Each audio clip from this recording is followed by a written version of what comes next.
I am going 6-0 in the division because the rest of the division sucks. This is the best division in football, Tori. Take that step back. We are seeing the true quarterback that he really is, which he is not a very good quarterback. Welcome to the Man Now, where we taking over. It's time to give you them facts. Won't miss a game or two, cause we here for you and we reporting all of them stats. We coming to you live to keep you updated. Broadcast across the country, we the fan favorites. Break the volume to the max and don't nobody touch it. We crossing topics off the list, addressing every subject. So if you ain't got a clue, then you can tune in and give it 24 hours and we back again. Breaking news, new scoops, we the top dogs. From the fields to the courts, we report it all. Buzzer beaters through your speakers, we the ones to call. Trust us for the news if it's got a ball. Giving you the top stories cause we love the turf. Tell a friend to tune in and where you heard it first. Yeah, you're listening to the Man Now. We taking over, it's time to give you them stats. Hey, you listen to the Man Now. Miss a game or two cause we reporting all of them facts. Hey, you listen to the Man Now. We taking over, it's time to give you them facts. Turn the speakers up a little loud. Miss a game or two cause we reporting all of them stats. Cause you listen to the Man Hour. And what is up, Man Hour Nation? Michael Buckosher here with the Man Hour. Head over to manhourradio.com and check out the merchandise page, and of course check out the blog section as well, as we do try to upload blogs each and every day over there, and I'm falling a little behind, so I definitely need to step up the blog game as well. So I will be getting back on the blog game very, very shortly here and get you guys new content each and every day over there at manhourradio.com. We also got a discount code for all of the people that are listening to the show right now. If you buy some merchandise until next Tuesday, use the promo code SUNSET, all capitalized letters, SUNSET, like the sun is setting in the sky, you will receive $10 off your purchase. So promo code SUNSET and save yourself some dollar bills, y'all. Also, if you are new here and you're watching us here on youtube.com/manhour, be sure to hit that like button and hit that subscribe button. But also, you can become a member as little as 99 cents a month. If you get a 99-cent membership, you get access to one after show a week, one behind the scenes footage a week, and extra discounts on merchandise. Then we got other programs of $2.99, which you get Tori Anderson's fantasy show there. So every Wednesday, Tori will give you guys some fantasy advice over there on the YouTube page. And then $5.99, you get entered into our Vegas trip, and also you get a t-shirt. $9.99, you get a hoodie. Every year you're a part of the Man Hour Nation. But let's welcome the man, the myth, the legend himself, the peanut butter to my jelly, Mr. Tori Anderson at manhours_Tori. Tori, what's going on, buddy? I'm just happy to be here. Feel like I haven't been on all week because, well, I haven't been on all week because we got this little thing called life gets in the way. I always said, and as I told you guys earlier, I'm getting really tired of my work getting in the way of my side hustle. Yeah, it is bad that we have to go to work to come home to do our love stuff that we really enjoy to do. So it's definitely very, very, very awkward and very, very, very weird. But at the end of the day, it is what it is. So, Mr. Tori Anderson, there has been some big fantasy news that has been buzzing around the world here in the NFL in the last 5 hours, right? Just because I don't know what is going on in Baltimore, but they are just tearing ACLs over here. They're tearing ACLs over there. Hang on. Nana just dropped a $9.99, and thank you very much, Nana, for dropping that super chat. We definitely appreciate it. But with that being said, guys, Gus Edwards has also tore his ACL to add to J.K. Dobbins, to add to Hill, and Marcus Peters has also tore his ACL today as well. Tori, how much does this affect the fantasy running backs moving forward? Because you said Gus was going to be a steal. Now what? He was going to be a steal because guess what? I drafted him in my league. I was like, ooh, he was there in like the 11th round. I'm like, I got to take him. I have to. I was already set at running back, but you don't pass up value like that. Now, guess what? All Ravens running backs are getting snatched up like hotcakes. Yeah. They just signed Le'Veon Bell. He got snatched up immediately. They have Tyson Williams. He got snatched up immediately. It is a free-for-all right now in Baltimore for that running back position to be the second best running back behind Lamar Jackson on that team. Yeah. So with that being said, because we're seeing, I have never seen one team get hit with the ACL bug like the Ravens are doing right now. I mean, we were kind of joking pre-show here, of who was tearing like all the ACLs, but is this a sign of COVID and maybe signs to like come just because players aren't used to putting their body through this? Because last year, you could only practice like an hour a day or something like that. Like, do you think this is things to come with the injury bug hitting the 2021 season? No, it just seems like every year it's like some team's year. Like injuries will just decimate your team, and it might be Baltimore's year for that. I mean, what their top 4 receivers were hurt for how long? Some of them are still hurt. Yeah, their top 2 receivers are down. So I think it's just their year. It happens. It happens to a team every single year. Does not matter. So I just think it's their year. I don't think it's anything like the turf or anything like that. Now, once we get going to the regular season and players start getting hurt in Baltimore when they go there, and we're probably talking a little bit different story about what is it with the turf that's going on there. Yeah. So one question that I got to bring up to you now is like, basically the Baltimore Ravens are down all 3 string running backs. They're down their starting corner, like as well. So how bad are the Baltimore Ravens going to be in 2021 now? The running back position really doesn't matter to them. The bigger concern is losing Marcus Peters. That's one of the best corners in the entire league. He's a top 5 corner. And you lose a top 5 corner, there's going to be drop off. I don't care who it is. So that I would be more concerned with their defensive side. I say it probably costs them 1 or 2 games. So I would take whatever their win total you think it's going to be and subtract 2. So I actually have them going 5-12. So you're thinking like a 3-14 record is realistic for the Baltimore Ravens then? Those are your words, not mine. Okay. So then the real question that we got to ask here is, you said it yourself when J.K. Dobbins got hurt. Is it like, it's like, you know what? It is not that big a deal because the best running back on the team is still on the field. Do you think now that the Baltimore Ravens have lost all 3 of their running backs, yes, they still got, who's the guy's name? Tyson Hill. Tyson Williams. Yeah, Tyson Williams. And they also signed Le'Veon Bell, but he won't be ready probably till week 3 or week 4. Do you think they're going to rely on too much of Lamar Jackson moving forward? All depends on their receivers. If their receivers are still hurt, yeah, I think they could have an over-reliance on him. If they can get Hollywood Brown and they can get like their top couple of receivers back, I think you're going to see them probably throw the ball a lot more just because Lamar will be the primary threat. Lamar will be their primary running back. You're going to see a lot of rolling pockets. You're going to see a lot of shotgun. You're going to see a run pass option from them. So it's going to hurt them a little bit with the running back until Le'Veon's probably ready. Also, or maybe for all we know, Tyson Hill comes in and lights it, or Tyson Williams. Got me calling him Hill now.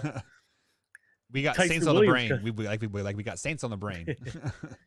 Well, and Infinity Sports just said the Ravens signed Devonta Freeman today.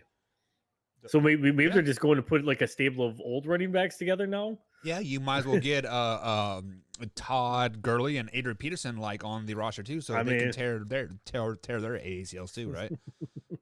So I think the smart play for them is to go with Tyson Williams, and let Le'Veon at this point in his career is a backup. Let's be honest, he's not a starting running back in this league anymore. So you are saying that Le'Veon Bell is just a backup quarterback 100%, or not a backup, but a backup running back? Absolutely. Okay. So you said that the Baltimore Ravens are, you can probably take 2 games and subtract them just because of the loss of Gus Edwards, J.K. Dobbins, etc. Let's say that their Le'Veon Bell does show signs of him being back in Steelers land, right? Like the running back that he once was. Could you add those 2 wins back to their roster with a person like Le'Veon Bell doing great things? Absolutely, because he's a dual threat back. He was a 3-down back. He can catch the ball. So absolutely, if he can find the fountain of youth and turn into Le'Veon Bell of the Steelers, 100%. That makes them a legitimate threat to be an AFC contender. I mean, like I have them going. You said you have them going 5-12. I got them going 15-2. No, I had them going a lot better than that. I was just totally totally kidding. Let me look at what I actually had them going at, just so I can give you a correct answer and just not a spitball in there. If I could pull up the ACC, I had them going 8-9 this year. See, I got them going 15-2 and winning that division. You have a lot of teams going really, really high. 15-2 That's here, 15-2 there. Well, it's okay. Yeah, wait till we talk about the NFC West tonight. Yeah, well, we will be talking about the NFC West coming in hour number 2 here on the Man Hour. We also have Wayne G joining us tonight from Infinity Sports with That's Debatable at 8:45 East Coast time here. But guys, we are going to take a quick little break. On the other side of the break, we have to break down the second best division in all of football, and that is the AFC West. So, Tori, are you ready to break down the AFC West on the other side of the break, good sir? Absolutely. Right now, I think we're talking about the two best divisions in all of football. Yeah, hands down, and I do have to agree with you that. So, guys, we are up against the first break here. We are going to be breaking it down, and we'll be right back, guys, here on the Man Hour. Okay, there we go. So I was telling you 15 minutes is actually going to be a half hour. That's my fault. Oh, yeah. For the breaking it down, that's fine. It's football. We can talk about it.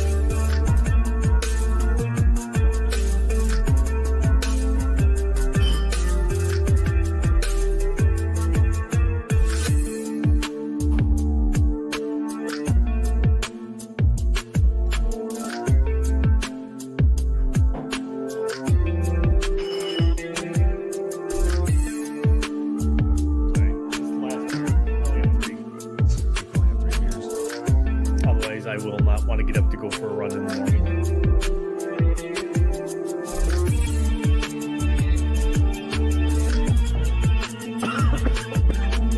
It's all spit out everywhere. It's on the wrong hole. That's what she said. Oh! Ew.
And welcome back to the Man Hour, guys. Michael Buckeyes along with Tori Anderson and I. If you would be most inclined, hit that like button, hit that share button, and hit that subscribe button if you're watching us here on youtube.com/Man Hour, as we do try to grow our subscriber count each and every day. And Tori, we have officially hit that 1,700 mark over there on the YouTube channel, and it's going to be a snowball effect. Pretty soon we are going to hit that 1 million mark, and we will be thinking, wow, I remember on 9/9/21 we just hit 1,700 subscribers, and then bada bing, bada boom, Tori smiled, and all the ladies came and hit the subscribe button for us.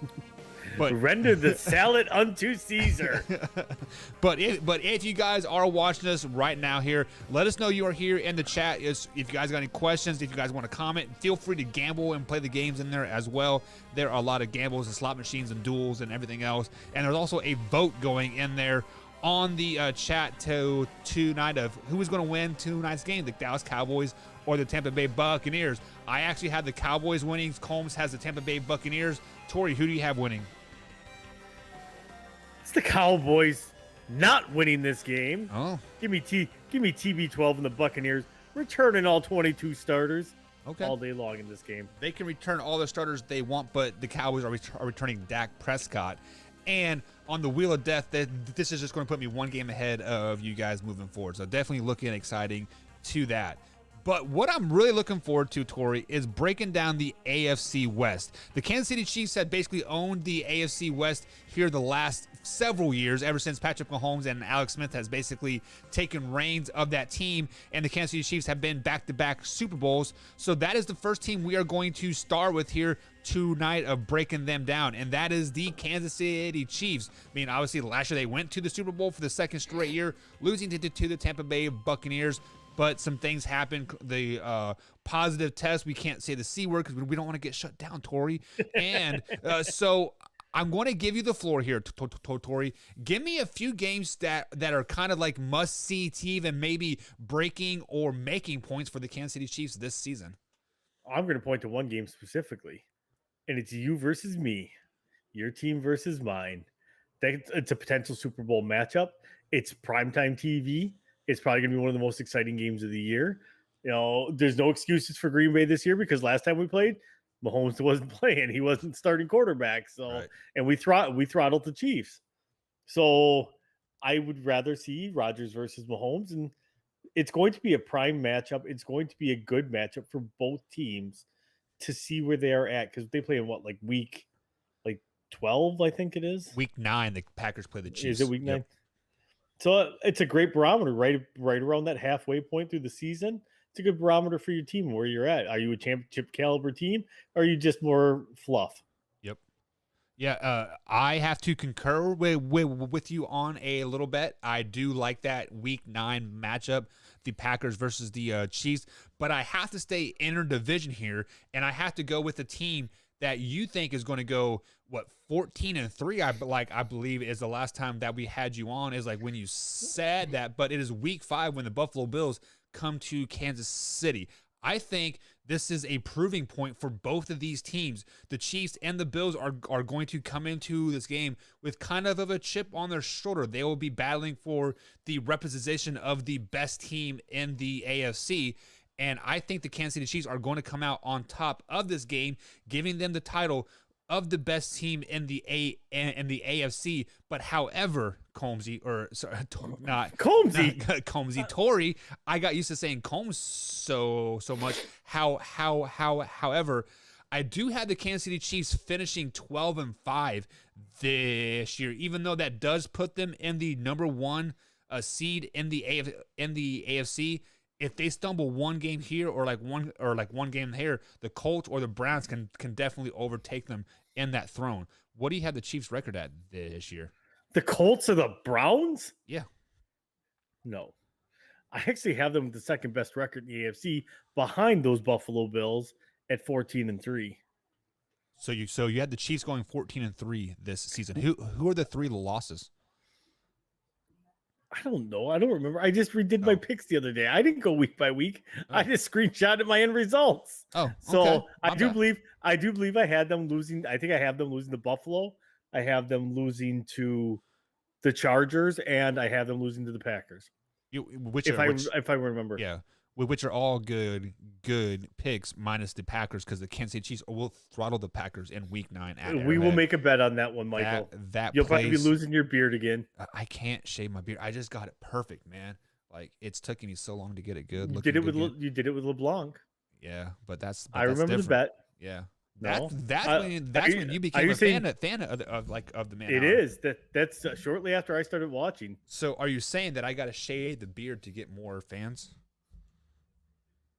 I mean, it makes you look younger. Yeah, true. Very, very, very, very, very. I keep this because I've busted my chin open so many times. It's just scars across the bottom of it. That's why I have this. So, Tori, give me a player for the Kansas City Chiefs that is going to surprise some people that has to have a successful season for the Kansas City Chiefs to go. You had them going 12-5, right?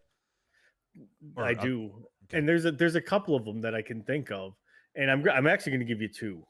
And one is Clyde. Clyde's got to prove that he's going to be the running back of the future there, because there again, until he can prove that he's the future at that running back position, it's going to be the great unknown there. For me, the other one is McCole Hardman stepping up and really being the receiver that they want him to be and they think he can be. Right. Right now, I think those are equally important. They got to take some pressure off of Tyreek.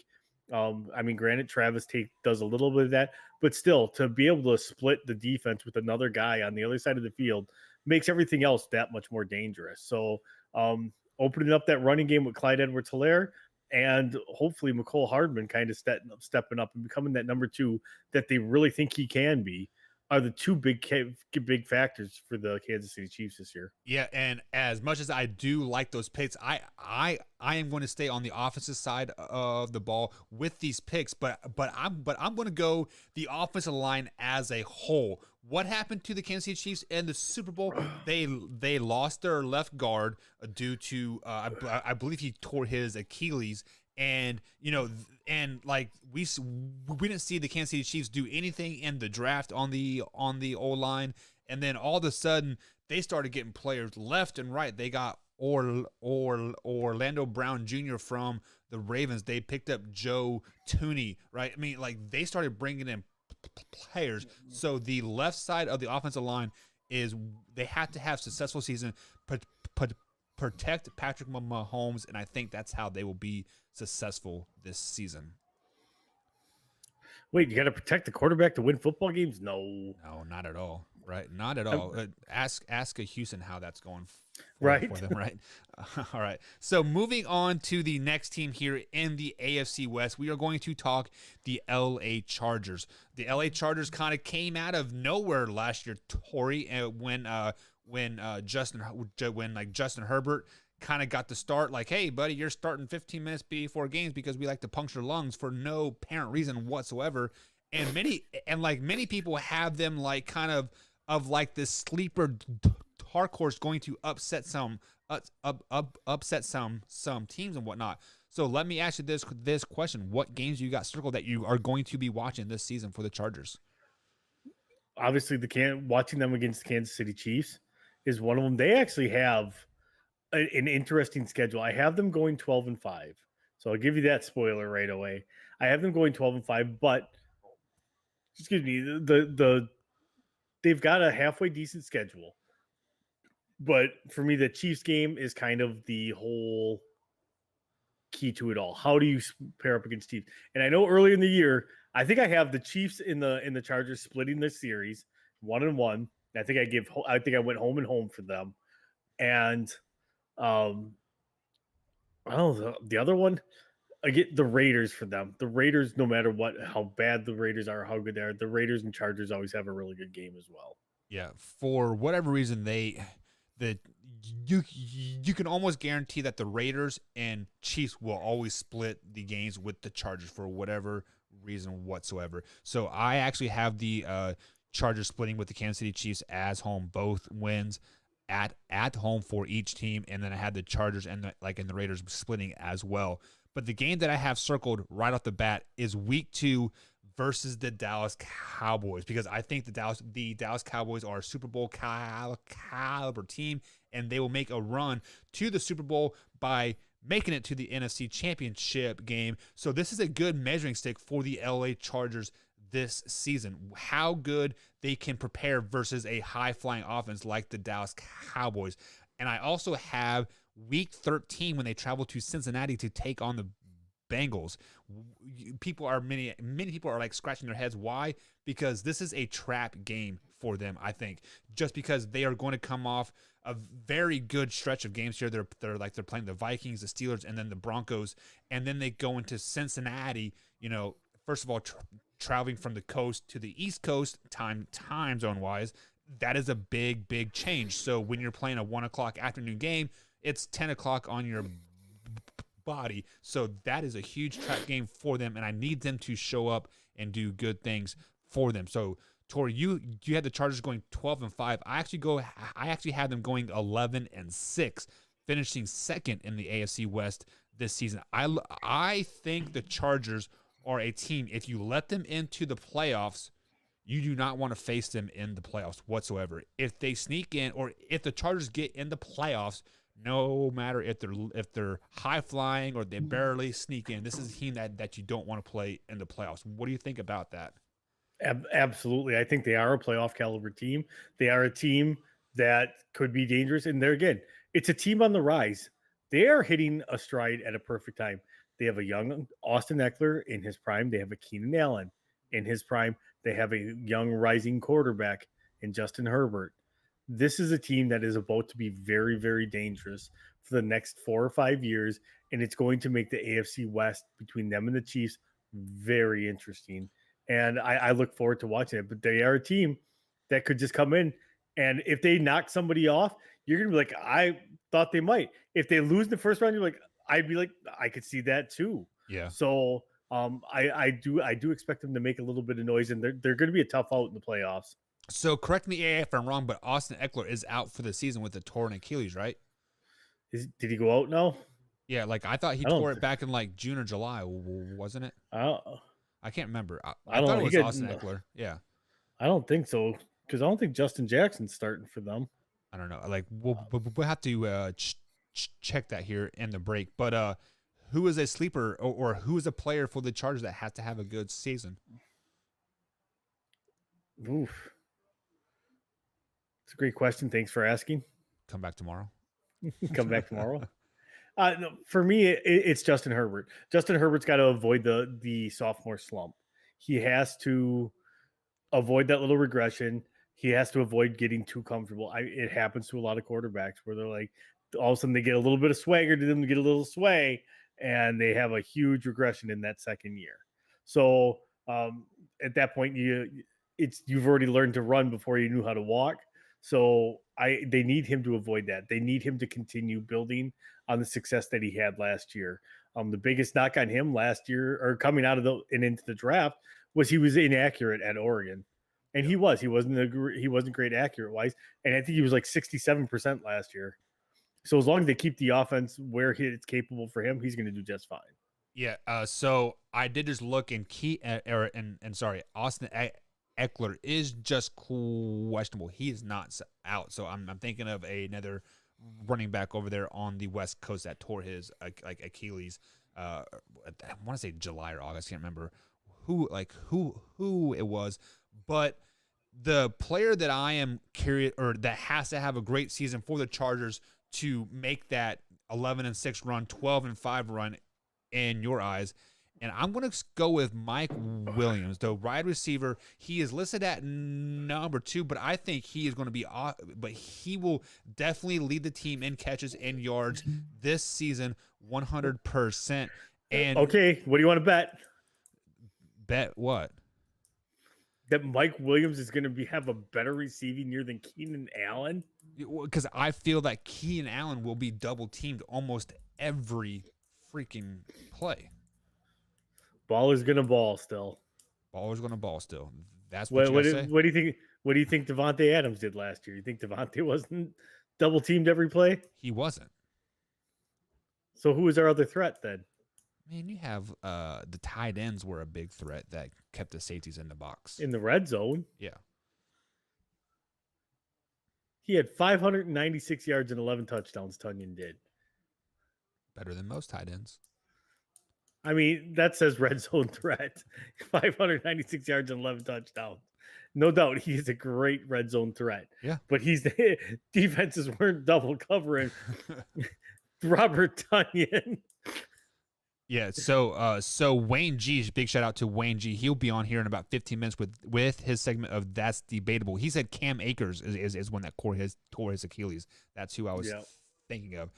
So moving on here to the next team in the AFC West here, Tori, and that is the Denver Broncos. I feel like the Denver Broncos are that wild card team that either they can be really good or really bad, and if there was an 8-18, the Denver Broncos are going to be it. Now, they do have a new quarterback in Teddy Bridgewater. He is listed to start week 1 for them versus the New York Giants when they travel to New York. So, Mr. Tori Anderson, what are some games that you have circled for the Denver Broncos? None. They're going to be awful this year. Wow. I really don't. I don't have anything circled for them. They're going to be a non-factor this year. This is an organization trying to figure out if they need to rebuild or retool. And this year they've said, I think we need to retool, but they didn't retool with weapons. So I think this is a lost cause year for them. Like, really no game stands out for them or the next team that we'll talk about. Like, I mean, there's some teams like that they can play tough. Like, there again, it's the the Raiders Denver rivalry. Not as big as the KC Denver or the KC Raiders rivalry, but still that's the rival Right. inside the division. So they need to figure out what they're going to do as an organization. I think John Elway is just completely lost as whatever his role is now with the team. He always tries to draft a quarterback, fails after he starts him for a year, and then will go sign a veteran the very next year. Like, that's his MO. And like, hope he strikes gold. Yeah, he did strike gold with Peyton Manning for those 2 Super Bowl appearances. So, I mean, maybe he can do with like Teddy. I don't know, but the game Teddy Bridgewater, Peyton Manning. I'm not saying that, man. I've went out on a ledge and I've said some weird just things. Said Teddy Bridgewater is the next Peyton Manning. And if you ask Soup Boss, I said that Tyrod Taylor is better than Deshaun. So, I mean, take it what you will, read between the lines here. But I actually have faith in this Denver Broncos team. With that being said, I had that Week 18 game circled when Kansas City comes to Mile High Stadium, and I feel like the Kansas City Chiefs will already have that number 1 seed locked up in the AFC, so they won't be playing their boys. But Denver Broncos is fighting for that 7th and final playoff spot in the AFC. So I had that game circled, and I had the Denver Broncos actually winning that game, sneaking into the playoffs as a 7 seed and finishing the season 9-8. So I also have that Week 6 game circled with the Raiders, because I feel like the Raiders are going to still kind of be relevant at that point. So the Raiders always give them a good game, obviously. But they have to win that game as well. So I have them going 2-4 in the division and only beating the Raiders twice. Or sorry, I had them beating the Raiders and the Chiefs in the division. What do you have as a record for the Denver Broncos? I have them going 5-12 this year. We are almost on the exact polar opposites of the scale there. Like, yes. 5-12, and I have them sneaking into the playoffs. Right. I don't see a playoff appearance for this team this year. And there again, I could be wrong. I like Teddy Bridgewater as a quarterback. Yeah. I'm basing off of how he played last year with Matt Rule in Carolina. See, and there again, he played well. I thought he played decent, but he did have no CMC. And so they became a one-dimensional. They were thrown in a lot offense. Right. So, which that's not what Teddy Bridgewater excels at. You know, he excels at like a Tom Brady type offense. Get the ball out of his hands quick and run it 30 times a game. And he does have Melvin Gordon, so he probably could run it 30 times a game. True. So give me a player to watch for on the Denver Broncos. Melvin Gordon. Hands down. He had a down year last year. They paid him a lot of money to come over from Los Angeles. And they didn't get a ton of production out of him last year. They cut Lindsey. They cut basically everybody else. They did draft Javonte Williams, who could be a threat to Melvin Gordon's carries. However, if Gordon plays like the running back that he can be, I think that he rejuvenates. He returns back to his Pro Bowl form. So for me, it's Melvin Gordon to set the pace for that offense. If Melvin Gordon can return to form, take the pressure off of Teddy Bridgewater, they are probably a better team. And I would agree, then they're probably around an 8-win team. They'd be like an 8-9. Yeah, so on the flip side of that, let's say Melvin Gordon does have a good season. And I think the reason why he is going to have a good season this year is because of the fantasy guy that I drafted last year that ended up being a bust, scored like 7 points the whole season. But that is Noah Fant. Like, I think Noah Fant is a player for the Denver Broncos that kind of has to have a good season. Be that good check down guy, be that bailout, and keeping the safeties honest, not keeping 7-8 guys in the box. Because if Noah Fant excels this season, which I think he can, that will open up for Cortland Sutherland or Sutton. That will open it up for Jerry Jeudy, and then of course open it up for the running game as well. So I think the whole key to the kingdom right here is Noah Fant. There's no such thing as a tight end having the key to the kingdom, except for Travis Kelce and even without Kelce though, there's still Tyreek. True, very very true.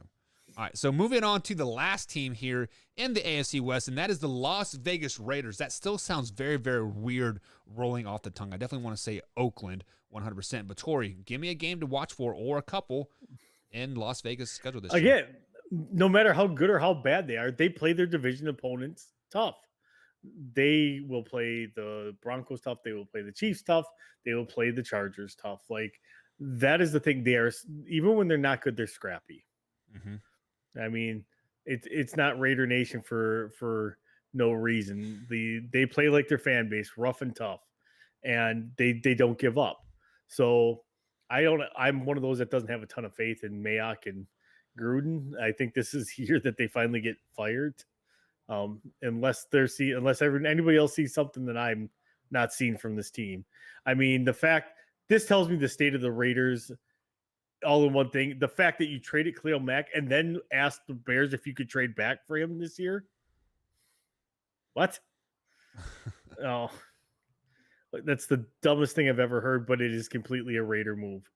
Yeah. So, see, I every year for whatever reason, I pick the Raiders to do great, right? Like I'm talking like 12-4, you know, like 11-5, you know, that type of record every year. You also picked the Bears to go 10-7.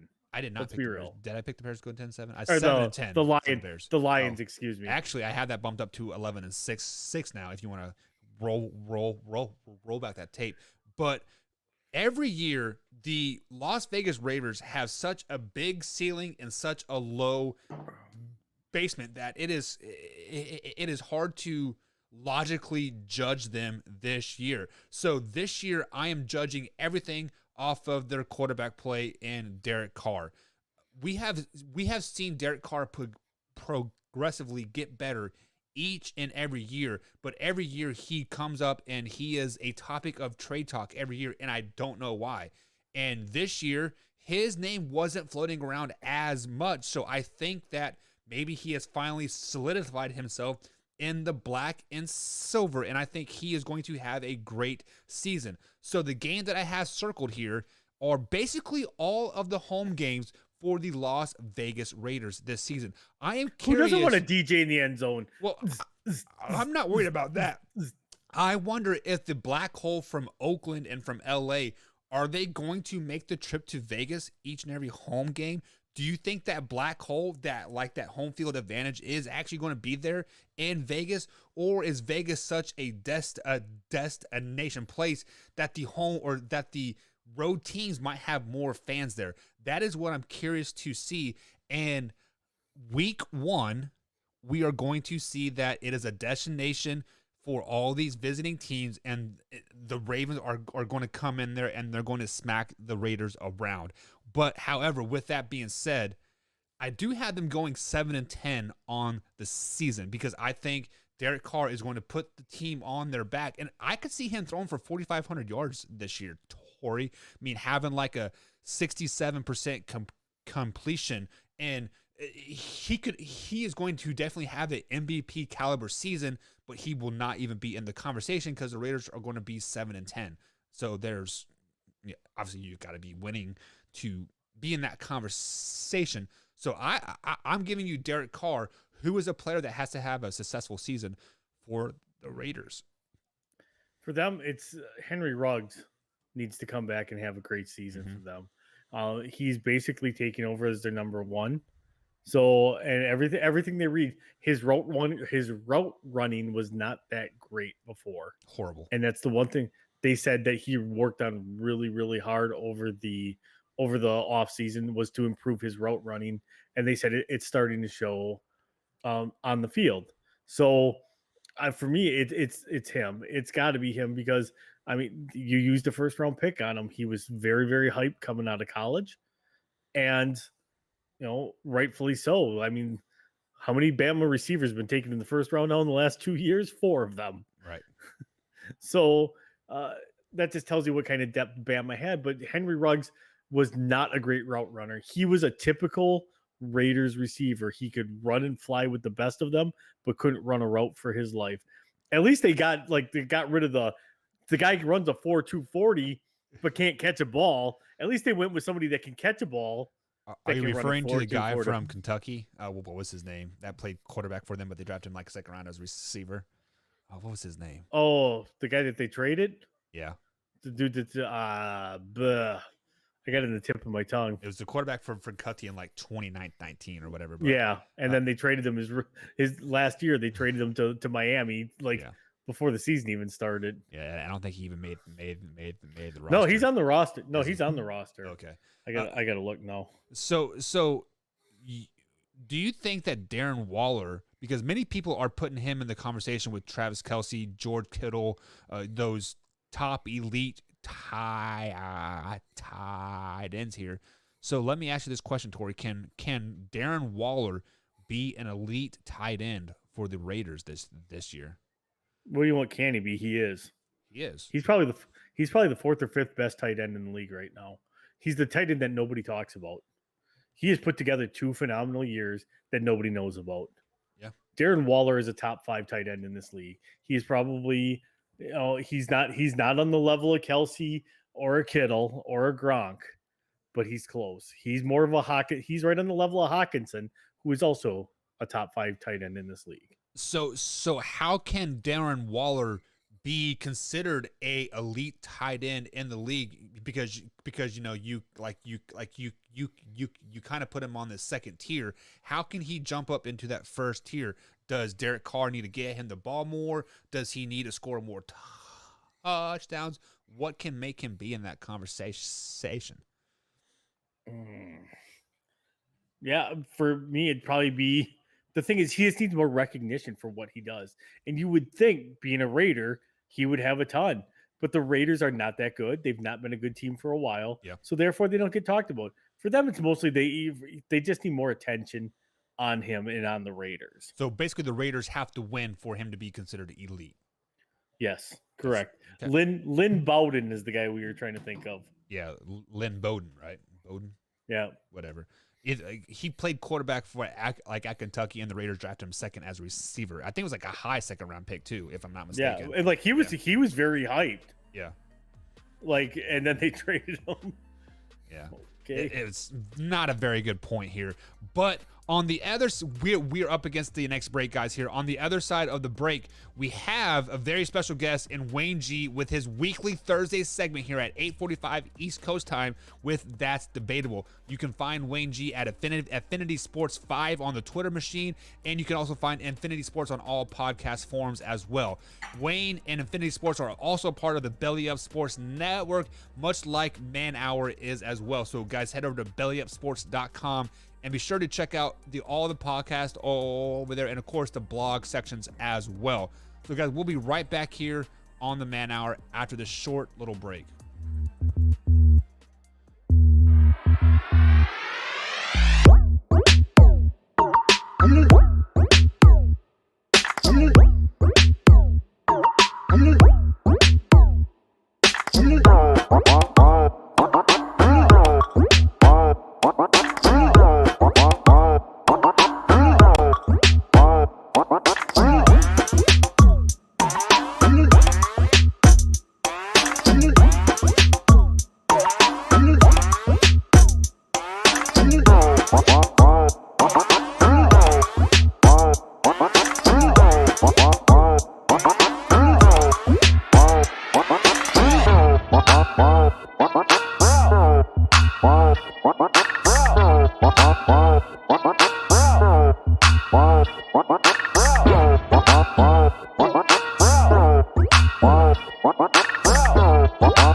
that mic and make sure it sound right, boys.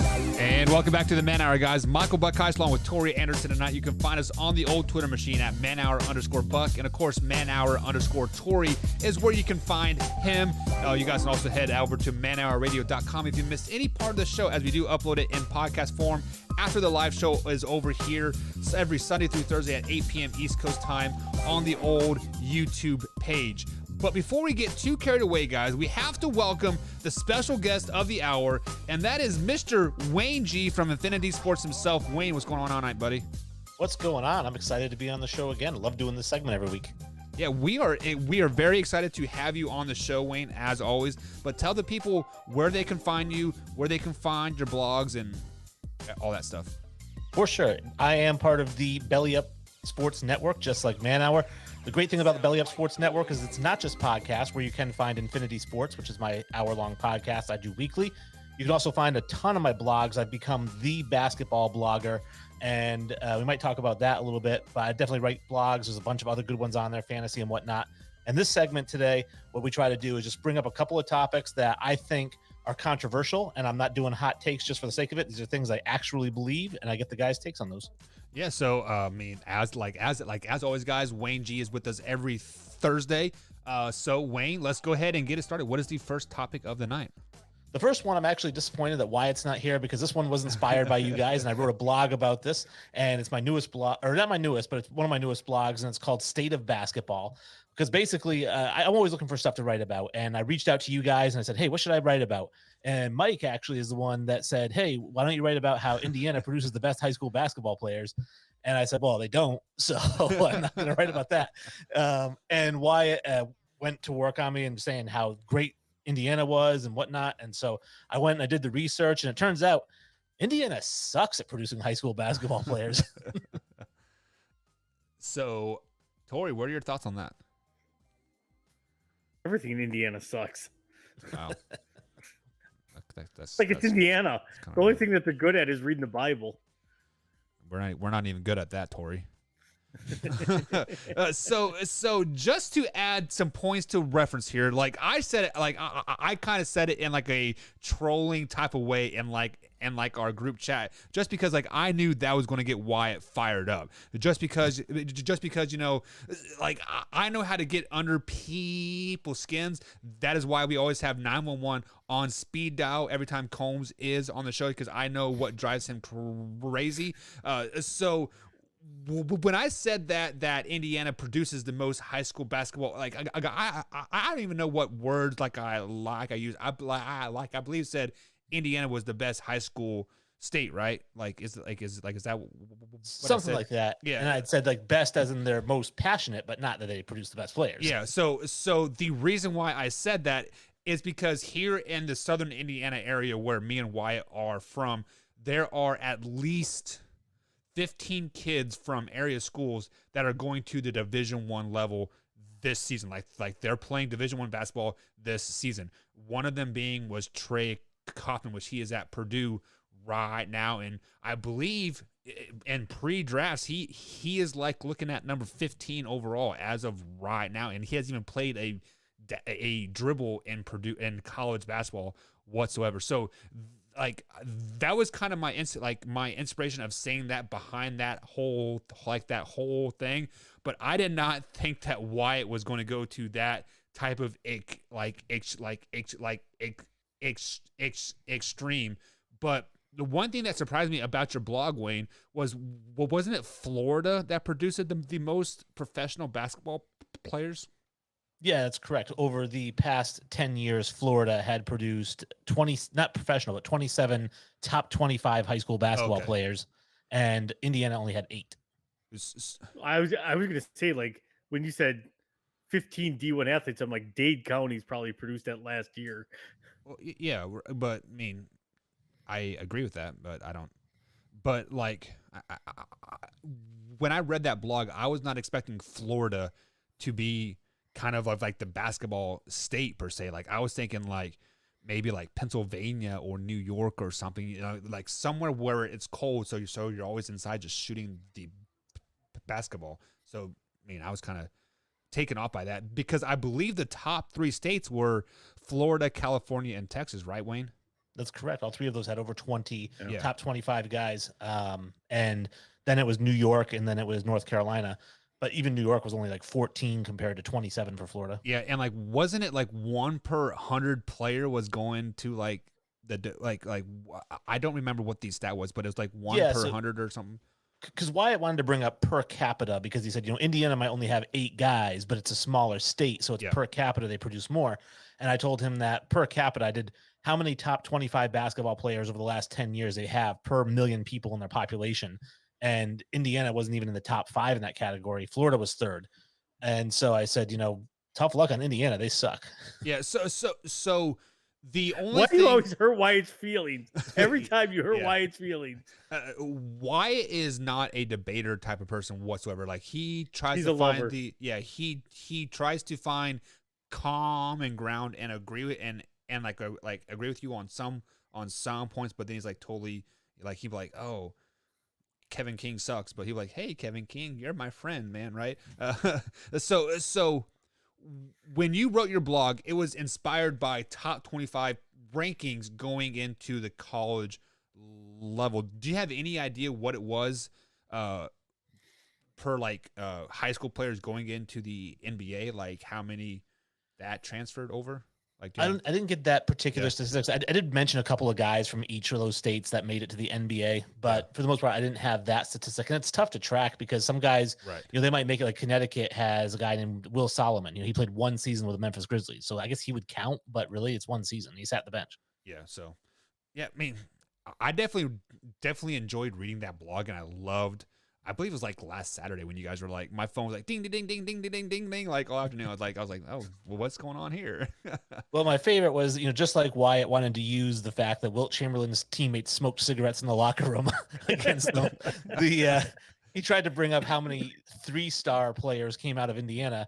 As like a 3-star player is like 150 plus ranked. Like, so you had 5 guys between 150 and 200, and that makes them better than Texas, who had 4 top 25 guys. Yeah, I don't know. I mean,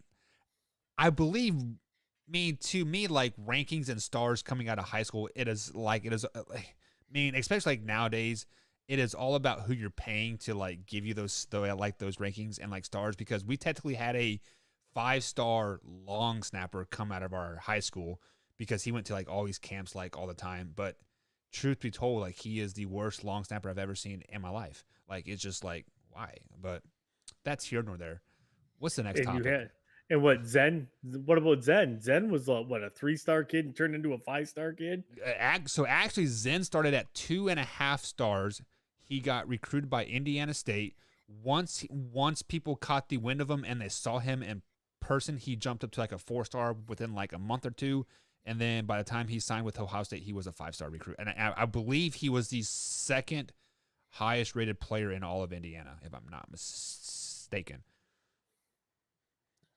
Well, I wanted to go with a football one for you guys next, because that's kind of your bread and butter, right? And my football one, you guys are going to love this because you were just talking about this actually. And this one is this season, 2021, Le'Veon Bell's going to have a 1,000-yard season. Wow. Okay. Tori. Ooh. No. I just really want Le'Veon Bell to be washed up. I really do. I'm tired of his mouth. I'm tired of his drama. I mean, the man went to Kansas City with Andy Reid, who Andy Reid gets along with everybody. He was like, this place sucks. He's horrible. Like, come on, man. It's Andy freaking Reid. So, I don't know. I don't think he does. I think that they're going to roll the dice with Tyson Williams this year. Le'Veon, the fact that they signed Devontae Freeman tells me another story that maybe Le'Veon showed up in not so great a shape, that they're already making contingency plans. I think they're going to roll with the young guy and give him his chance because, well, you just signed, Bell, you got Devonta Freeman, and you got them for next to nothing. So let the young kid run. Yeah. So if you would have asked this question 5 hours ago, I would have told you absolutely not. Like Le'Veon Bell won't step foot on that field to like week 9 or week 10, because didn't the Ravens sign like Des Bryant to the practice squad, and he was on there for damn near 4 or 5 weeks before he got on the field, and they didn't really incorporate him into the offense at like at all. So I'm gonna say on Torrey's side of things, like I hope he doesn't get 1,000 yards, but I'm going to say I'm going to waffle around a little bit. I think he will have about 750 yards this season if he's able to play with the Ravens, because they did sign Devontae Freeman. But like at this point is like, which one's in better shape? Like, are they going to do a running back by committee, much like what your Patriots do, Wayne? What they always have 3 or 4 guys rotating in, keeping everybody fresh, and they all get like 30 yards a game. So I'm going to say no, that Le'Veon Bell doesn't get 1,000 yards. Well, here's the reason for it, and I'll say to Torrey's point about Dez Bryant is that Dez Bryant didn't play the season before that and was coming off an Achilles injury. Right. Le'Veon Bell did play last season and he's not injured. And so I will say this as well too, is that Le'Veon Bell was signed to the practice squad. So was Devontae Freeman. They were both signed to the practice squads. And reports have come out that Jim Harbaugh is saying that Le'Veon Bell might be on the 53-man roster for week 1 and get snaps. Wow. And so if he's going to be their primary back, which I think he is, I've never even heard of this, Tyson Williams, that could change. But Le'Veon Bell, you have to remember that 2 years ago, he had 1,250 yards between receiving and rushing, right? And he averaged 3.7 yards per carry. Last year, he averaged 5 yards a carry. He just wasn't getting the carries because he's behind 2 other running backs in Kansas City. And like Torrey said, he didn't get along with the head coach. Now he's in a system where he's going to be the featured back because their 2 starters got injured. And he averaged 5 yards a carry last year. I think he's going to have, again, another 1,200, 1,300 yard season combined. So, well, do you think he's really going to be the feature back when they have Lamar Jackson there? Can he really take a back seat? Well, Lamar Jackson is the quarterback, right? And so I think Lamar Jackson running back. I think he has a bounce back year this year, maybe one of those MVP type seasons where he can throw 28, 30 touchdowns, only have 2 or 4 interceptions. That's the way he is. I just don't like the way that they utilize him. I don't like the RPO with him because he can be a pocket passer. I think they don't utilize that enough.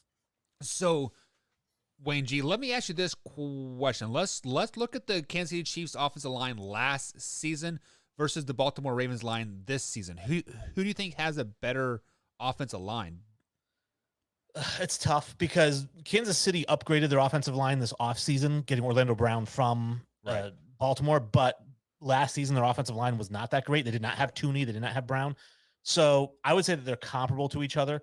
But again, the offensive line wasn't the problem for Le'Veon Bell, is that he was the 3rd string running back. Right. Now he's going to be RB1. But so kind of what I was trying to set you up there for. So saying that their offensive lines are similar, what opens up a running game when offensive lines are kind of average or below average? That's a great passing game. And the Ravens don't have that great passing game, like that vertical downfield threat like the Kansas City Chiefs had. So I feel like you are going to see a lot of single man coverage on the outsides and keep 7-8 guys in the box. So Le'Veon Bell will not be averaging 5 yards per carry. We will definitely see what we saw when he was in New York and getting like 1.2 and 2 yards a carry, because obviously it was a horrible Jets team. If they take that strategy and they put 7 in the box and they go one-on-one in the outside corners, which is Rashad Bateman and Hollywood Brown now, and you still got that tight end Andrews in the middle, then Lamar Jackson, the running back talk is over. He's going to throw 45 touchdowns this year if that's what they want to do. But I don't think they're going to do that. They have to respect the running game. But I think if they try to stack the box on Baltimore, Lamar Jackson's going to have an Aaron Rodgers type season. Wow. Torrey, any thoughts on that? I like his thought process right there. I really do. You get way down on Lamar Jackson. Lamar Jackson is not a bad quarterback. Lamar Jackson is a quarterback that will always play within himself. And I think that he's right, 100%. So what makes let me hedge my bet here a tad bit. Lamar Jackson is a great quarterback when he can throw the ball underneath 10 yards consistently and run that RPO effectively. What hurts Lamar Jackson is the 10+ yards down the field. I believe I looked it up earlier last season, and any pass over 12 yards downfield in the air, he only had a 30% completion rate. That is not very good, considering the league average was over 45%. I'd be curious to see who he was targeting. I know that Hollywood Brown was drawing the double teams, and their wide receiver 2 option was, well, none of us know because he's probably bagging groceries now. Yeah. So now they've got Rashad Bateman. They got him in the draft. He's a wide receiver 1 as well. Even though he's a rookie, he's probably a wide receiver 2 now. But on any other team after a year, he's a wide receiver 1. So they got 2 1s now, and I think that's going to help him out. Yeah, and just to be completely transparent here, I don't know who the target was. It was just a overall strategy or a overall stat on that. So just Their FYI. receiving core was not good last year. They were also banged up last year. Like Hollywood Brown was kind of thought to be the guy last year and just never really, well, he got hurt and he was banged up too, but never fully developed into like that true number 1 target. Was it Willie Snead? What was he on the Ravens last year? He may have been. Yeah, I'm not sure. Okay, what's next, Wayne? All right, let's bring it back to basketball. We know how I love rating things. This one actually came from my former co-host on Infinity Sports, Jesse. He asked me, he said, if Michael Jordan had retired in 1993 after winning the three-peat and didn't come back, that was it. He's done, never comes back, Barry Sanders style, retires at 30, right? Where does he rank all time? And I said he ranks 6th because he ranks behind Wilt Chamberlain, who he already ranks behind, even with the 6 championships.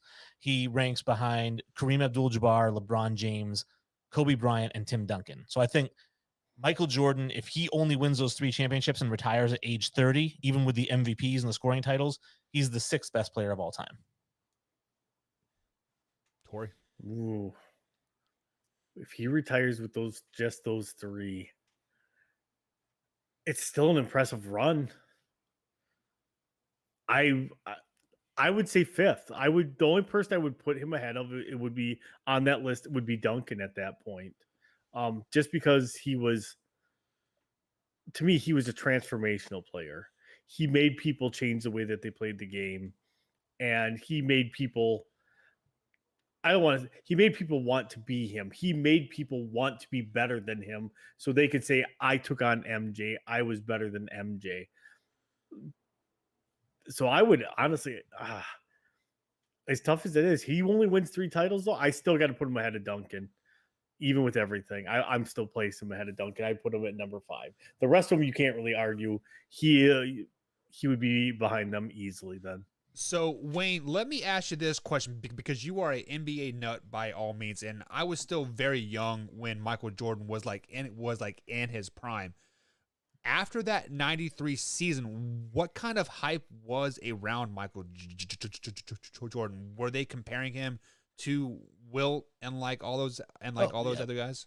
They were saying he was the best player of all time. So after the 3 championships, he was the best player of all time. Correct. Okay. That's what was being said about. But again, Kobe hadn't come along, LeBron hadn't come along. Right.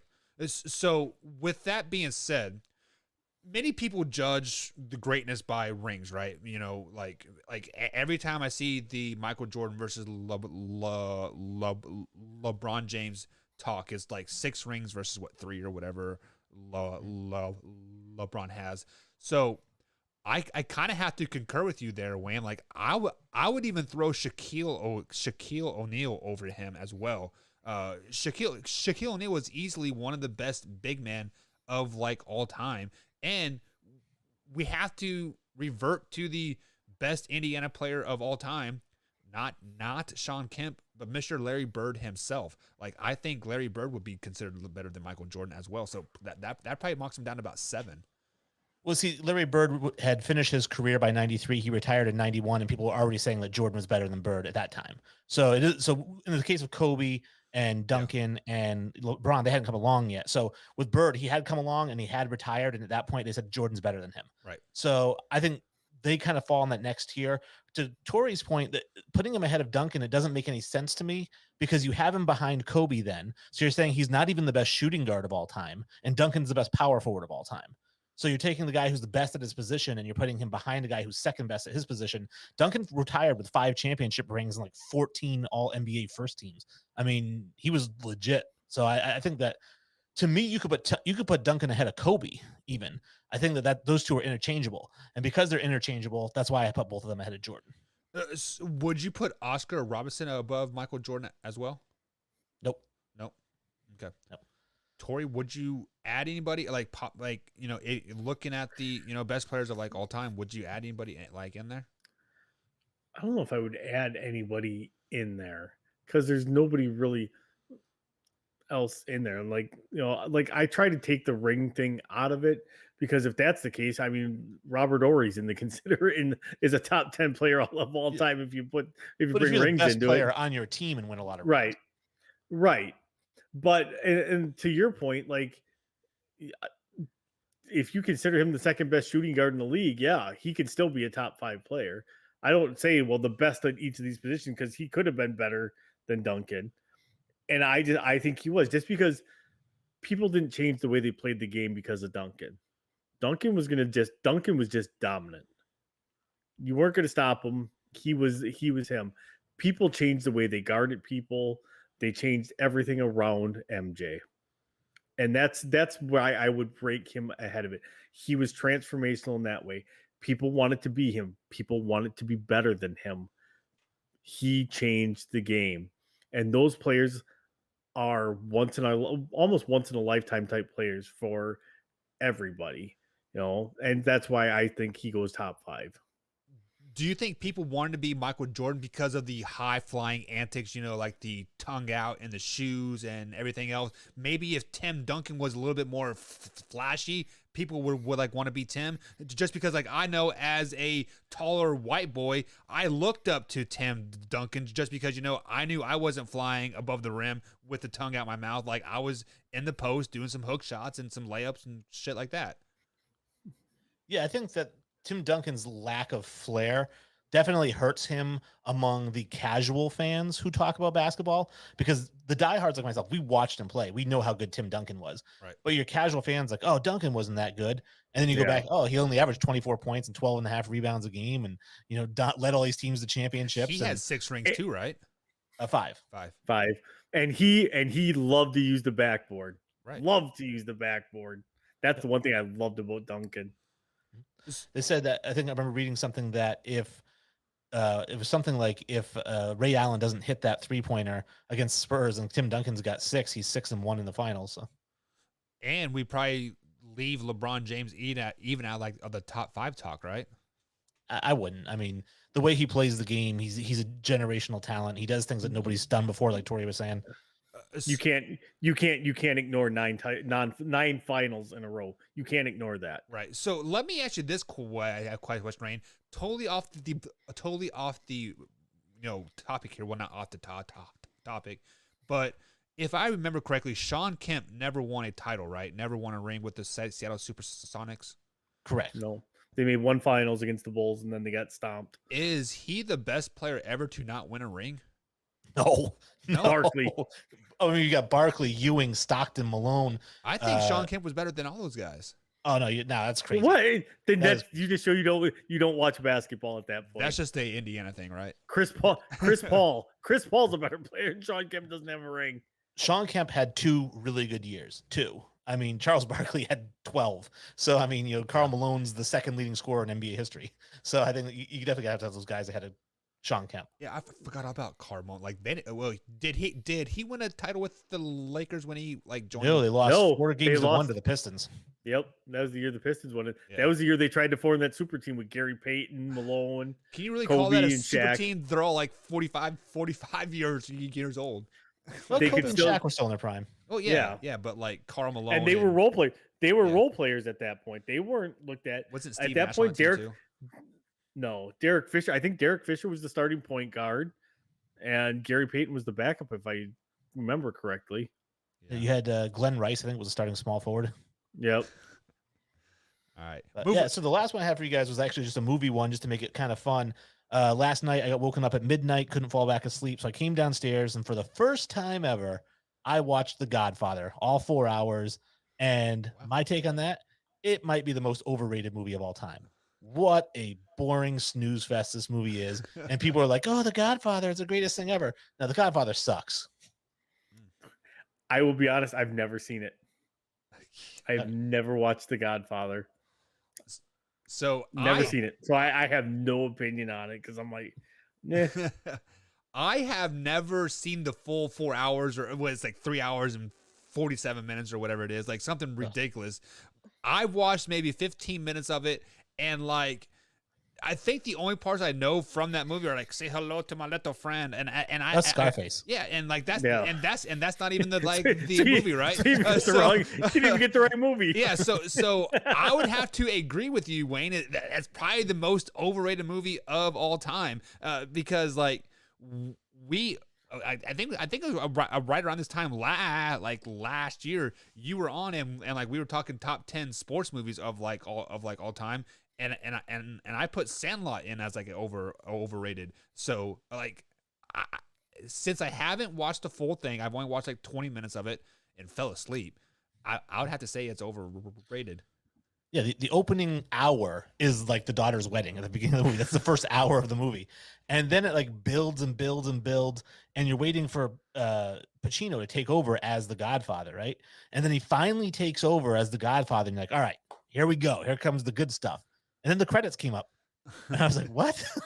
Like it built up to nothing. It was like the whole movie was just build up. Really? Which is why I think maybe people, a lot of people say Godfather 2 is better than the first one, Right. even though it didn't win the Academy Award.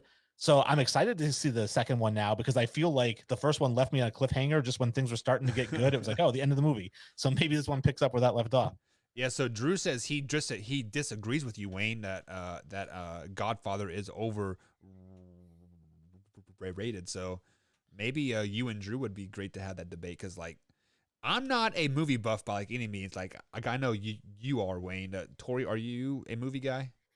I do like my movies. I like a lot of different movies. So I just have not seen, like, I'm not a mainstream guy. Like, I've never seen Titanic. I've never seen The Godfather. I've never seen Goodfellas. Like, I've seen- Goodfellas is great. Yeah, I've seen bits and pieces of Goodfellas, but I know the whole movie, but I've never watched it like from start to finish. It's always been like 15, 20 minutes here and there, and I've watched the whole movie that way. So Wayne, what is one movie that you can just watch over and over and over again? So discounting my favorite movie of all time, which is Major League, because that's not everyone's cup of tea. Yeah. A movie that is everyone's cup of tea, and in fact, if it's not, then you should get the hell out of the country, is The Princess Bride. What? Princess Bride. That's one Yeah, The movie that Princess like, you can Bride. just watch over and over and over again? Over and over, and everybody, I don't know anybody who doesn't like that movie. I've never met anyone who's like, The Princess Bride, that movie sucks. Nobody says that, because if they do, they just get beaten in an alleyway. Right. I mean, Right. it doesn't suck, but definitely not like a movie that I can watch over and over and over again. One movie that I can watch over and over again, besides sports movies, like I love The Replacements, Any Given Sunday, and Major League and whatnot, but it's the Blues Brothers, man. Like with Dan Oh, Dan you can see Aykroyd the and- original or Blues Brothers 2000 with like John Goodman and Blues I Traveler. don't remember. I don't remember who the hell the other person was. It was Dan Aykroyd Like- and John Goodman, right? No, Yeah, no, and like a little yeah. kid that played No. harmonica. yeah. No, it is the original one with Dan Aykroyd, Belushi? yeah, and Bill Belushi, yeah. I could watch that. It's the Blues Brothers. I have a tough time watching any of those late 70s, early 80s movies. There's a lot of dialogue and there's not a lot of action. I know Blues Brothers has some comedy and some Yeah. action, but other than like Rocky and Star Wars, I'm pretty much out on the 70s movies. What about Smokey and Yeah, I was the gonna say Bandit? Smokey Yeah. and the Bandit. That was probably Eh. Burt Reynolds' prime, and that what's her face was still good looking. Sally Cannonball Fields. Run, you can do all those. Yeah.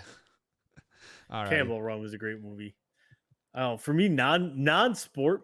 Are we going? Does it have to be non-sport movie? Because Oh, like I'm in no. this like Major League for me. Like Major League is Yeah. just like one of those that like I will just flip on. So I will say non-sports wise, one that I can flip on, and it's one whenever I don't feel good, I flip it on, and for whatever reason, will watch it because I will fall asleep if I don't feel good, and just rewind it back to wherever I was. Is the movie Patton? Okay. Really, Patton? Yeah. Wow. That was from the I'm a 70s, mil- right? Yeah, I'm a military guy though. So Right. like for me, like there's something. I went to Fort Knox. Like I've seen his ivory handled revolvers that he had and stuff like that. Not pearl handles because that's for pimps and was I call it pimps and something else in the movie. So yeah, I have this weird attachment to Patton. So let me ask you guys this question. We are all fans of the movie Major League. Which one is the best one? 1, 2, or Back to the Oh, We come don't even on. want to mention the sequels. I mean, that's Really? sacrilege. That's Yeah. Yeah. Awful. I love Back to the Miners.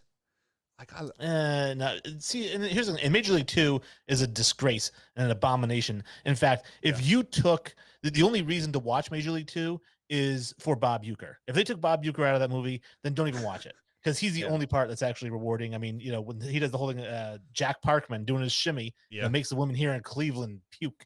I love that part. So we're saying Major League 1 is probably the best. That's not even probably. It's definitely the best. It is.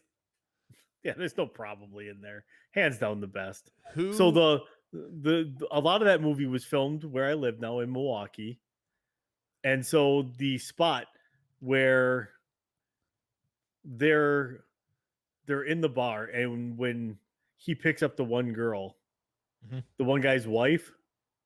Oh, Dorn's wife. Yeah.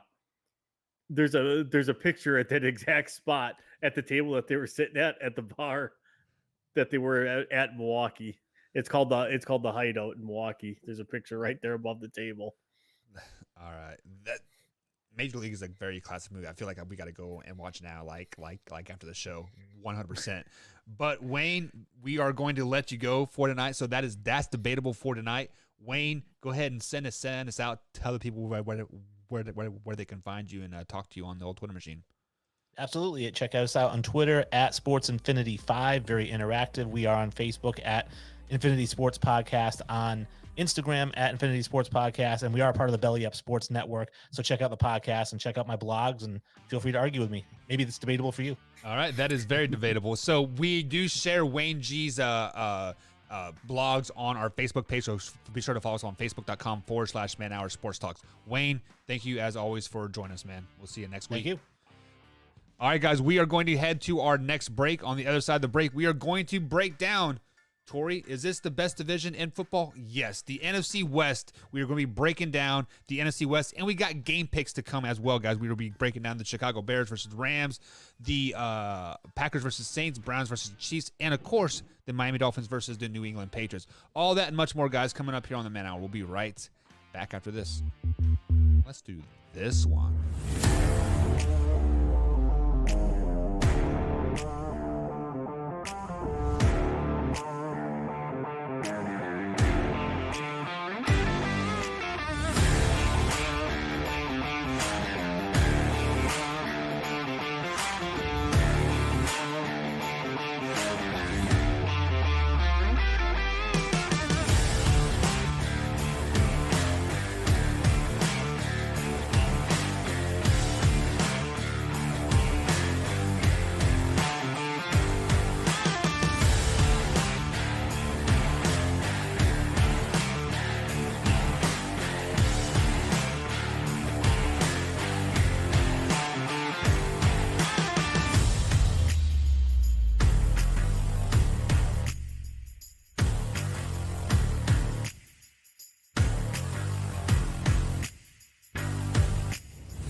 And welcome back to the Man Hour, guys. Michael Buckeyes on with Tori Anderson tonight. If you have missed any part of the show whatsoever, you can find us on iTunes, iHeartRadio, and of course Spotify, and now Amazon Music as well.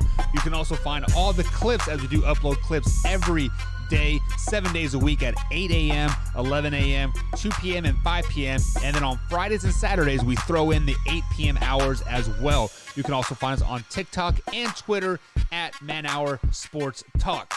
This part of Man Hour is brought to you by Thrive Fantasy. You guys can head over to thrivefantasy.com. You do their parlays, over-unders. It is simple as that. You simply, Patrick Mahomes, for example, his over-under is 4.5 touchdowns in week 1. Do you think he's going to throw more than 4 touchdowns or more than 5 touchdowns or under 5 touchdowns? As simple as that. You put over or under, bada bing, bada boom, you are in that bet. So you can use promo code MANHOURS and they'll match up to $50 on your first deposit. Also, when you use promo code MANHOUR at thrivefantasy.com, this week only, week 1 of the NFL draft, you will get entered into their 100,000, not the draft, week 1 of the NFL season, you will get entered into their $100,000 giveaway for free. You have up until Sunday at 10 a.m. to register for that. That's thrivefantasy.com, promo code MANHOUR. You can also download this on Android and iOS devices. So let's welcome the man back, Mr. Tori Anderson at manhour_Tori. Tori, we have broken down the AFC West. We talking Gus Edwards. We had That's Debatable with like Wayne G. So that went a little over, which is totally fine. So we are going to bump our NFC West picks to, we will throw a special episode out there for people sometime this weekend. But it is time to break down the games, the 4 key games that we have going into week 1. The first game that I want to talk about, Mr. Tori Anderson, is the Chicago Bears versus the Baltimore Ravens. This is a highly anticipated game for Combs. He wants to see where his Chicago Bears are at. So, Tori, how can the Chicago Bears beat the Baltimore Ravens this weekend? Wait, are you serious? No, well, yeah, I guess so, a little bit. There's not a chance that the Chicago Bears beat the Baltimore Ravens this weekend. Nothing can happen. They would literally have to play perfect ball.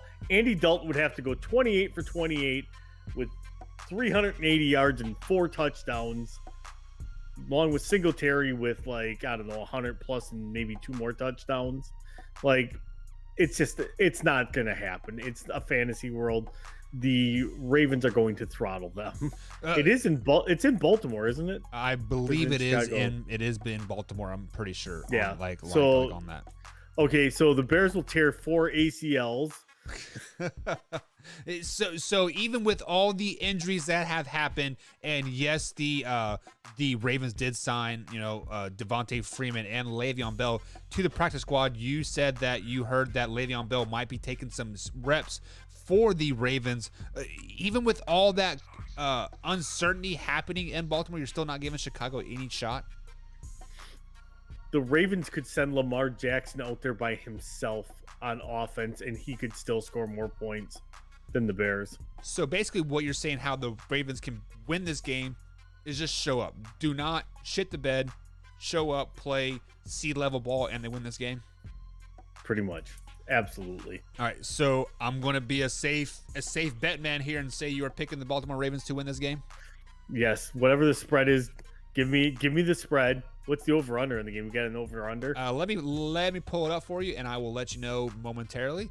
Give me some music. It's got to be like 34. I would think the over-under is like 34. Jeez. You are giving them no faith at all, are you? None at all in this game. No. For over-under, 34? No, I meant in general. No. Oh, you know what? I fucked that up. I fucked it up.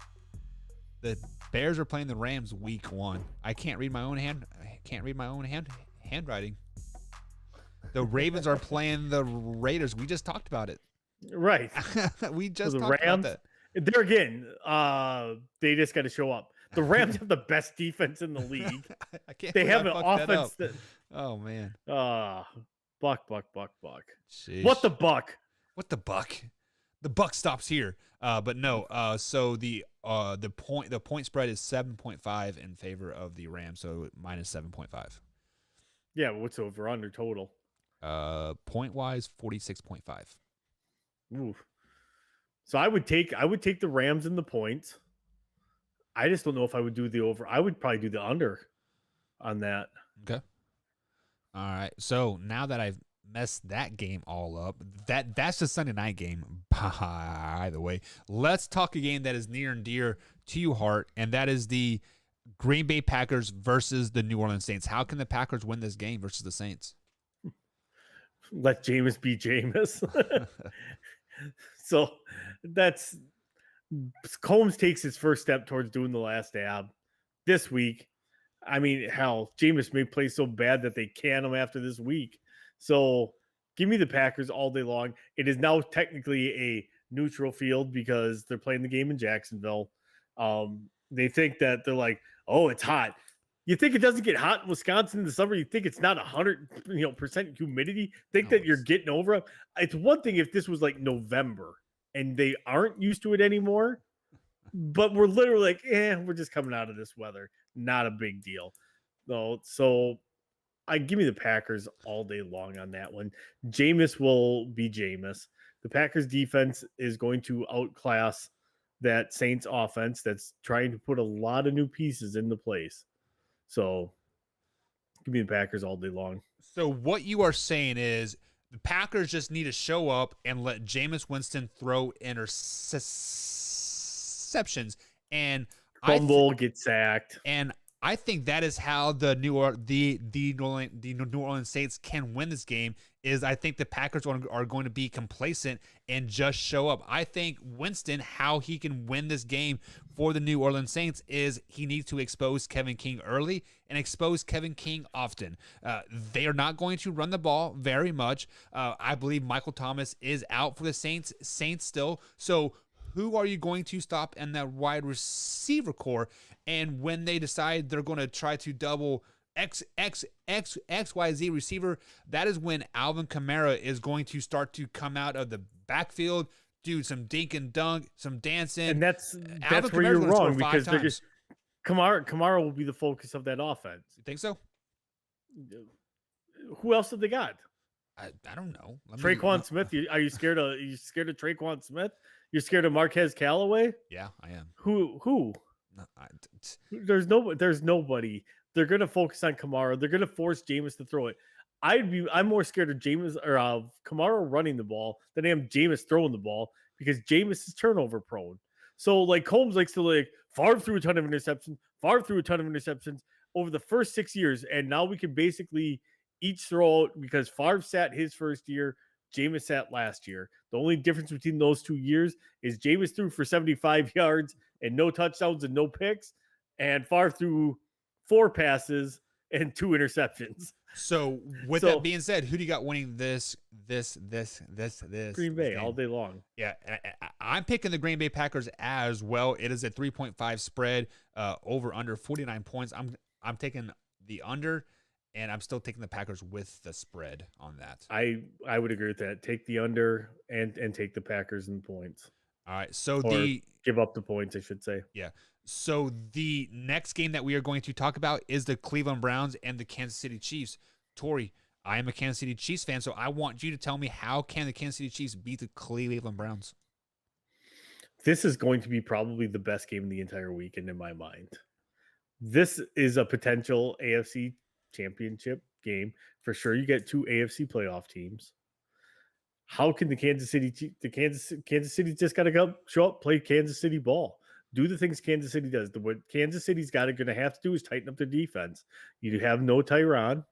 You got to figure out who's gonna be the leader of your defense, and from there you're gonna have to bring it to Baker Mayfield. You're gonna have to put heat on Baker Mayfield, force him into mistakes.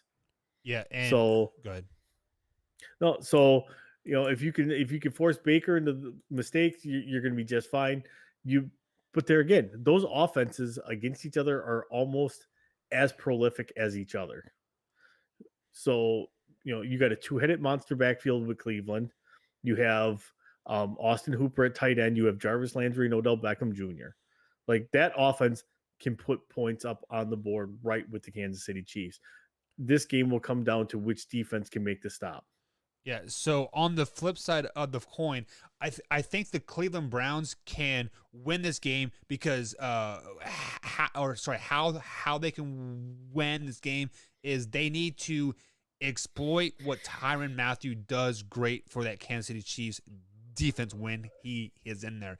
Tyrann Mathieu, the Honey Badger, puts him in the right position play after play after play. The defensive coordinator can call the wrong play, the wrong formation. Players can be lined up wrong. The Honey Badger gets them in the right place play after play after play. And when he is not in there, how the Browns can win this game is throw a lot of pick routes to their receivers. Odell Beckham Jr. and Jarvis Landry are going to have big games if they want to win versus the Kansas City Chiefs, but the X factor is going to be Kareem Hunt. Obviously this is a homecoming for Kareem Hunt after getting cut by the Kansas City Chiefs a couple years ago. So I think he has to play out of his mind for the Cleveland Browns to have a chance versus the Kansas City Chiefs. So Tori, who do you got winning this game? I do believe because is that KC? It is at Arrowhead, and Kansas City is favored by 5.5 points with the over under of 54.5.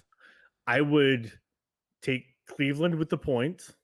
I would take the over, and I still think Kansas City wins, but I think it's a tight game. I think Kansas City wins by a field goal in this game, just because it is. If we were in the dog pound, I would probably say Cleveland and the exact same thing because that crowd will play a factor. I mean, it's the loudest stadium in the NFL.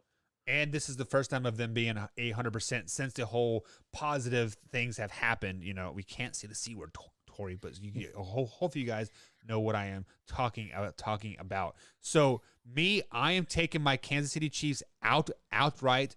I believe this is going to be a very low scoring game. So I'm taking the under because week one, historically, offenses just aren't very good. They aren't clicking. They're just not good.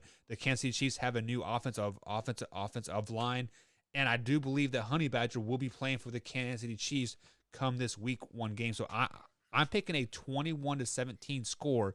So if I have to pick the spread, I'm picking the Browns, but I'm picking the Kansas City Chiefs to win outright in this game. Moving on to the last game that we are going to pick, Tori, before we head out for tonight, are the Miami Dolphins and the New England Patriots. How can the Patriots beat the Miami Dolphins? Mac Jones continues to develop like he did in the preseason. Mac Jones, it's like I said, I spent all offseason dogging Mac Jones. I mean, you can look back at some of our previous videos. It is me not saying anything good about Mac Jones, calling him trash, calling him everything, being like, you're just another Alabama QB that can't make it in the NFL, and I think he's going to make me eat my words. Yes. So I think if Mac Jones continues to develop and play like he did in the preseason, 100% they have a chance to win this game. Yeah, so I am on the flip side of coin of this. How I think Miami Dolphins can win this game is put pressure on Mac Jones because I feel like Mac Jones and Bill Belichick are going to have that Tom Brady type of mindset. Hey, if you're hanging onto the ball for over 2 seconds, we aren't doing things right. So I think you are going to see a lot of one-on-one coverage on the outside from the Miami Dolphins. They want to double up their tight ends and make Mac Jones beat you deep. And I'm not for sure if a Mac Jones is really prepared to do that yet. So I anticipate a lot of blitz packages coming from Brian Flores and the Miami Dolphins defense, and I think the New England Patriots' worst enemy is Mac Jones and that rookie quarterback at home and kind of in that primetime game with a division opponent. So I feel that everything's kind of stacked up against Mac Jones going into week one. But who do you have winning this game? I still got the Dolphins winning the game overall. This is a team that, again, is on the rise. This is where we're going to kind of see where is Tua actually at as a starter for the Miami Dolphins. Yeah, so this could be Tua's coming out party or the precursor to them trading for Deshaun Watson next week.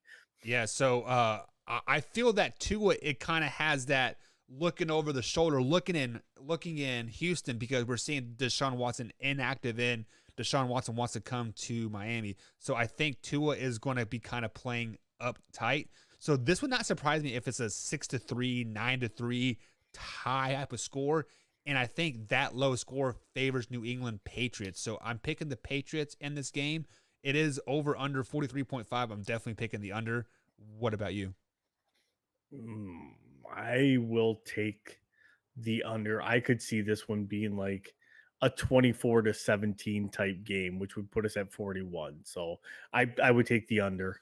Alrighty, guys. So you heard it here first. Those are the 4 games that we are breaking down. Be sure to follow us on our Twitters, as we will be releasing all of our game picks through probably sometime tomorrow or Saturday, as me, Tori, and Combs are all going head-to-head week after week, and we do have the Wheel of Death getting ready to happen as well. So what the Wheel of Death is the whoever gets the lowest number of correct games picked will have to spin the Wheel of Death. And Tori, some of these Wheel of Death things that we have on there are pretty scandalous, I might say. So give the people a little bit of preview of what's going on that Wheel of Death. So I did a little quick grocery shopping before I came home from work. So I did buy a bag of marshmallows. So one of the things is do an entire segment with keep adding the marshmallow to your mouth through the whole segment. Like I think it's every minute. Yeah. That you have to keep doing it. I did buy another bottle of syrup. So one of our other ones is chug an entire bottle of syrup. Couple of them got vetoed. Another one is, you have to mean tweet at your favorite or at an athlete of the winner's choosing. Yeah. So obviously we're gonna take one of your favorite athletes to make you like mean tweet at them. And they got to take us all in it. So yeah. So one of the things that got turned down, because I'm worried about my life if I do this. Tori wants me to tell, or me and Brandon to tell our significant wives, like, hey, we are breaking up, and wants us to record it. Tori, I value my life a lot more than a silly little spin a wheel death. As much as I put into the man hour, like I put in 9 hours a day on the man hour doing the clips and all that good stuff. I am not risking my life for you guys. I am sorry. So that got nixed. Get that out of here. I thought it was pretty good. Yeah, I mean, it was good if we all just dating somebody, but the fact that I'm married. But BC turned down the other one of that. We have to. You would have to text your ex to right. Tell them that you missed them. Yeah. So pre-show, me and Tori were prepping for the show, and Cindy wanted to watch the game, and Tori's like, "Tell her we're gonna I'm gonna leave you." So I said, "Hey, honey, Tori wants me to tell you that we are breaking up," and she's like, "Sorry about your luck, you're stuck." So I was like, "Okay." I mean, it wasn't that bad, but clearly, she knew we were playing around. But whatever. Yeah. Tori, go ahead and send us out, big guy.